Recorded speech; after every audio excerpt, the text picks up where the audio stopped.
Hello everyone and welcome back to the channel for another war video. This is war number 4 of season 41 and we're going up against NewN. They are perennially one of the best alliances in MCOC, always competing for the top 3, so we definitely have our work cut out for us today. We've had a 2-1 start, so it's been going pretty well. The schedule's been pretty rough, but I think that's just because our war rating is in the top 10 in the land right now, so we're definitely going to get some tricky matchups in the early part of the season. And I have a very cool team today. I have Galan and Torch, and I had to look back at my war videos over the years. I've actually never brought 6-star Torch to war in tier 1 because I never had him. I was really late to get him.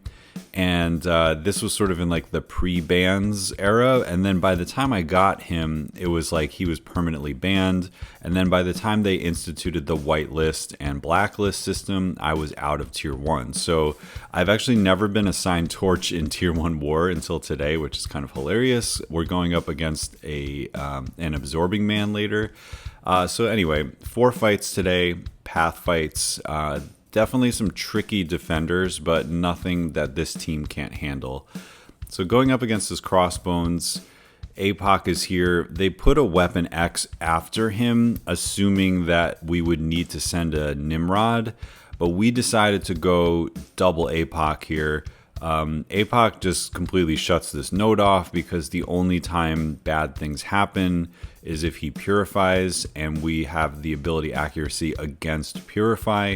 The only thing you have to worry about are the flourish buffs, and you also have to worry if he has furies, your parries can potentially fail. We're running double edge again, not because we need the attack bonus, but because I wanted to go into the Weapon X fight with bleed immunity, because we're going to do power start 1, so we don't have an invuln. That means, you know, if we got hit and a large bleed procced, that could be very bad for Apoc. He may not be able to go immune fast enough, so that's why we did that. I just healed up, want to be at full health here.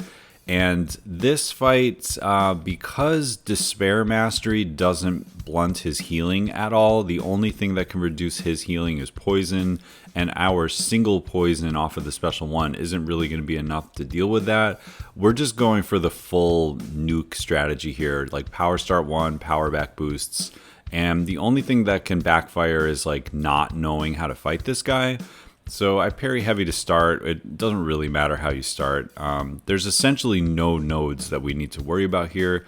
When he throws a heavy, you have to be aware of the unstoppable. I forgot I had 4 genetic code there, so I stunned him by accident. But once you get around this range, when you get over 15 of his rage stacks or whatever they're called, you want to have him throw a special 1, because the other way that he goes berserk is if you push him to 25, and it's not always predictable when that will happen, because hitting him can give, you know, 1 stack or 2 stacks, so you can accidentally send him there and then get hit by the unstoppable. So the strategy is always, you know, get him above a bar of power, get him around somewhere like 15-20 of the stacks, and then let him throw the special 1 to put him into berserk. And then, even though he was healing a lot, like he was healing back almost all of that damage, 2 special 2s and a special 3 was enough to get him down, and no issues there. So yeah, Weapon X, you just got to know how to fight him. It's Wolverine, the animations are very easy, but if you don't know how to fight him without Nimrod, then, you know, you should learn how to do that. Next, we're moving to Path 5. This is the first time I've taken Path 5 in a while. When I was back at VACC, this was always my path, so I'm pretty familiar with these nodes.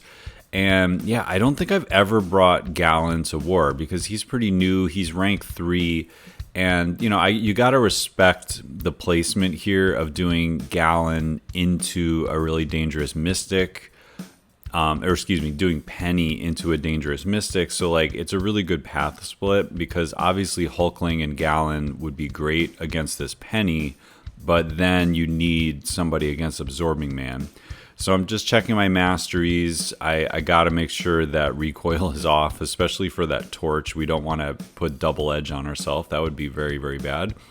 But yeah, this I had to ask like just to make sure I knew how to use Galan. But essentially, mine is SSx-1, so he does get the benefit of when being power burned, he gains the planetary mass, which is good. But he's not high sig, so he's not going to ramp as fast as a high sig one. And essentially, I want to just sort of hit her and just play around with her. If intercepts land, great. And then we just want to get the shield down just so that like auto block doesn't ever happen. And then once the shield is down, we should have enough planetary mass that we can heavy hopefully land one more intercept and then detonate the harvest like somewhere in the 900s and call it a day. You can see we're just ramping so quickly because I guess when you hit her, it counts as like a chance to power burn you, and you just when you hit her block and stuff, you just ramp up like crazy. And obviously the amount of spider sense charges doesn't matter because we're immune to everything. You can still get auto blocked, but you can't be power burned. And now we heavy, and then we do a stand-up intercept. So that was a little risky, but I was feeling it, man. I was feeling that stand-up intercept, which gives us the damage protection off, and then one harvest, even with a rank 3, did it. And just so you know, attack boosts do not affect the harvest. So we could have gone in with no boosts and the fight would have looked the same. Obviously, we do want the boosts because the other fights, we're trying to nuke them down. But that's pretty impressive. A rank 3 Galan getting it down that quickly in one of his ideal matchups. So we're going to put Flame on here. We definitely want that because there are going to be times that he's Incinerate immune. Plus, of course, this node has Mighty Charge.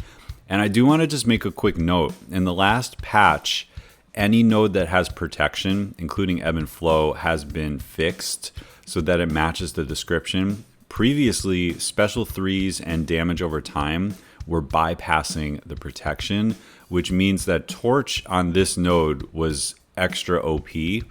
What we're going to see today is the first time in a long time that Torch's Nova Flames are affected by the protection. So if we don't intercept, we're going to be doing significantly less damage. It's still probably enough to get him down because aside from his energy resistance in magma, he doesn't have another way to mess with our damage. But just of note, like when people play Sasquatch here now, I'd recommend watching DLL's war video because Sasquatch with his innate protection from his kit in addition to the protection from ebb and flow is going to be pretty rough these days. So anyway, the fight that we want, the way that we want to fight him is to make sure that we practiced our heavy counters after he throws specials, and as best we can we're kind of alternating baiting special 1 and special 2 so that the cooldown timers are always off. Here we go, we punish here.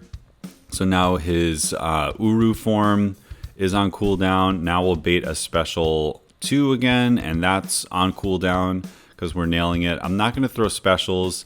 Note that he does have the protection on, so our Nova Flames are doing enough damage to slowly whittle him down, but you can see once we intercept how much more damage there is, as well as the power stings doing full damage. So yeah, just of note, if you're taking path 5, you do need to intercept more nowadays because of that change. But I gotta say, like, doing Battlegrounds so much recently has really made me a more confident war player. You know, defenders like Peni Parker, Weapon X, Carl, you know, I don't see them that often in war because there's only one on the map and the chances of me fighting them aren't that high every single war. But man, I've fought all 3 of those champions so many times in Battlegrounds recently that I really felt comfortable with the rotation. I even took a couple risks with intercepts because I felt 100% safe.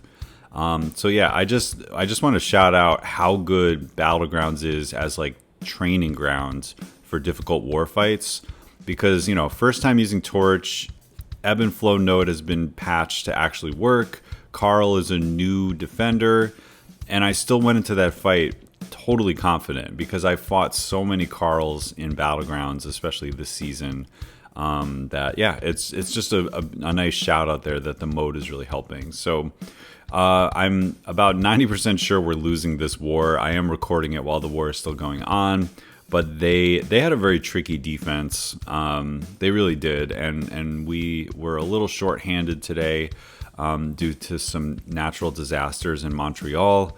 One of our players, unfortunately, we gave like no load just to be completely safe so he could be with his family. And you know, it gets a little tricky when you only have nine people attacking. Not to make excuses, but you know, it was a trickier map to deal with for sure. And I think we died in a few places we wouldn't normally die, but I definitely don't blame the players. I think everyone has had a great start to the season. Our BG already has one donut and one war where we just had like one disconnect and that was it, and no one else died. So we're definitely doing great in BG3, and it looks like we're starting the season 2-2.